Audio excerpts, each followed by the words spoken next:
Hello， 大家好，我是怡元。上次我们在直播中呢，有介绍到一位960的大佬多乐。那他或许不是战力最高的玩家，也不是击杀最多的玩家，不过他在失落之地的击杀排名里面排行第8，也属于击杀很多的玩家了。个人战力在失落之地里面排行第31。今天我们就来整理一下多乐的账号到底有什么东西。首先是统帅的部分，他这里觉醒的统帅总共有51只，他觉醒的统帅比较多的都是骑兵跟工兵居多，他有说过他不喜欢步兵。那比较新的统帅呢，大部分他都是已经拿到指定统帅的金头给觉醒了，不过有一些有用处的，但是他急着要觉醒还是会用通用金头啦，比方说花木兰，他就有投资金头在上面，不过他好像有点后悔觉醒花木兰了。至于去年出现的新文明埃及文明的图特摩斯呢，还没有觉醒，不过也是用指定通用金头的。那他们每次拿到这么多的金钥匙，相信要把它觉醒应该没有什么太大的问题。他的查理曼都已经5554了，不过看他这里的记录，应该是早期想要觉醒的统帅，现在应该不会把它觉醒了。让我比较惊讶的是蒙特祖马一世，他除了用指定统帅的金头之外呢，他还有用通用金头。那他有说过他想要把蒙特祖马一世觉醒，那我不懂他是开玩笑还是认真的。那既然他这里觉醒了这么多统帅呢，他大概花了多少金头？总共加起来51个统帅，如果拿来乘以700的话，等于他花了35700颗金头。这些只是算觉醒的，那些卡技能啊还没有觉醒的，我是还没有算进去的。像这种苏莱曼一世啊，他应该是拿到 MGE 啊，但是没有觉醒。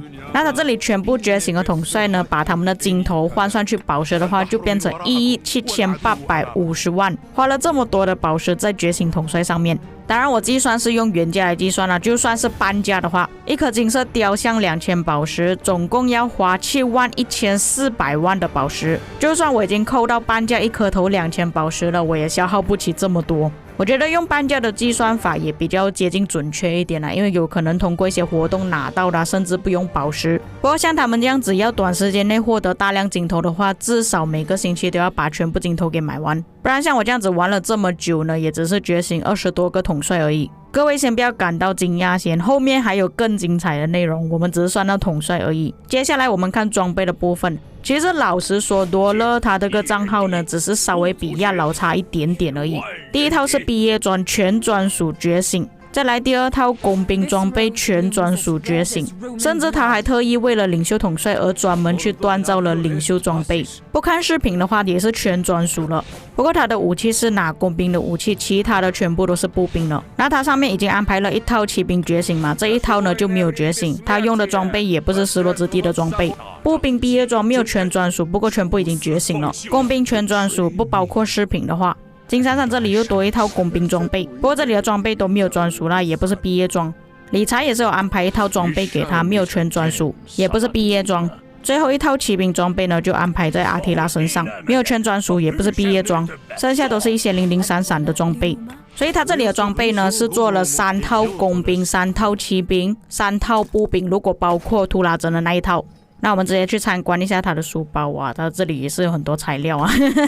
那我们这边材料也是做个计算吧，列表已经算出来了。如果把全部材料换算去传说材料的话，总共有488个，原本是传说材料的就有300个了。就是说他这里还没有用到的材料总共有788个金色的材料。什么意思呢？就是说如果它的图纸是充足的情况下，每个装备的图纸它都有，它是可以现场制作一套完整的装备出来。假设是套装的话，加上2个饰品呢，总共是消耗590个金色材料。它这里的材料总共加起来有788个，就讲有多出来了，就算你要做失落之地的装备也是可以的。那么看完材料的话，我们来看一下这里的装备到底有什么装备。它金色的装备总共有79个，然后有专属的装备总共有49个，这个只是计算精装而已啦。其中头盔、衣服、手套、武器、鞋子各有10个，裤子总共有9个，饰品是最多的，总共有19个。那么它这里这么多的装备总共消耗了多少个金色材料？一共用了5720个金色材料，如果换算去宝石，一个金色材料大概要600宝石。这个当然是原价啦，总共换算起来消耗了3432万的宝石。至于这边下面的材料呢，我们就不去计算了，我们只是计算那些还没有开过的。因为这里的材料有一点少，应该是自己日常锻造的吧，所以比较少一点。加上那些上面还没有开过的材料箱的话，总共是3904.8万。而且我这个只是粗算而已，你们要想一下，它有些装备呢是已经有专属了，有专属的装备呢，当然会更高的价格。而且也没有算到它那些装备图纸啊是怎样获得了，花了多少的宝石去拿到去抽到。假设换算起来的话，这边消耗应该也不少。所以说为什么装备现在比较值钱的原因就是这样子，你要拿到材料，拿到装备图纸，这些都是要消耗很多的宝石。你的账号专属越多就越值钱。那多了这个账号呢，它有专属的装备总共有49件嘛，亚老的账号有70件专属你们就知道亚老那个账号到底花了多少钱。而且这个计算是那时候亚老弃坑的时候计算的。接下来的军器呢，这个就比较难计算了我也不懂要怎样计算它的价格，因为有些是靠活动拿到的，有些是要买礼包的。我只能跟你们讲，它这里全部军器金色的啦，总共有87件。但是不能用的军器占大多数啦，有很多废的，不然就是打野蛮人采集啊，真的是有一点坑啊这个东西。那天我直播开了300个箱子，开出来好像只有10多个可以用而已，其他全部都是废啊。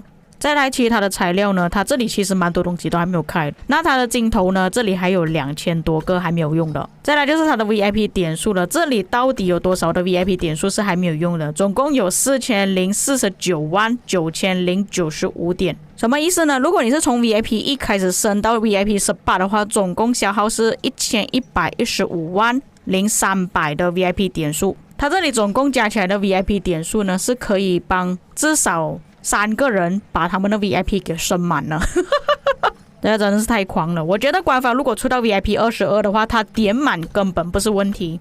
至于它这里还没有开的宝石，我也是算过了，总共有1249930个宝石，再加上它右上角还没有用到的宝石，总共有2789367颗宝石，相当于这里还有29条龙的宝石，它是还没有花的。换算去美金的话，总共有11320美金。他这个账号真的是太夸张太厉害了，虽然他没有像亚老那个这么夸张啦，不过也算是很强的大佬账号了。再来呢，他这里有回忆录嘛，回忆录这里我有去看过了，分别是2020年跟2021年的。那他这里的宝石消耗呢，在第2年开销的比较少一点点啦。换算起来的话，他在2020年的时候总共买了357条龙左右，2021年则是买了297条龙。换算去美金，在2020年总共消耗了137,557.89美金，在2021年总共消耗了114,418.66美金。原本呢，影片应该要结束了，结果多乐呢，他就叫了外国主播 Redline 帮他弄装备。这里呢，从原本49件装备变成61件专属装备，直接增加了12件专属装备，我真的是惊呆了。前面已经算过，我后面不想再重新算过，你们自己看吧。除此之外，他也履行承诺，把查理曼还有蒙特祖马一世给觉醒了。以上就是本期内容，这一次好像是我第一次做大佬的账号开箱啦。如果你们喜欢这个系列的话，可以在评论区给我知道。我们下期再见。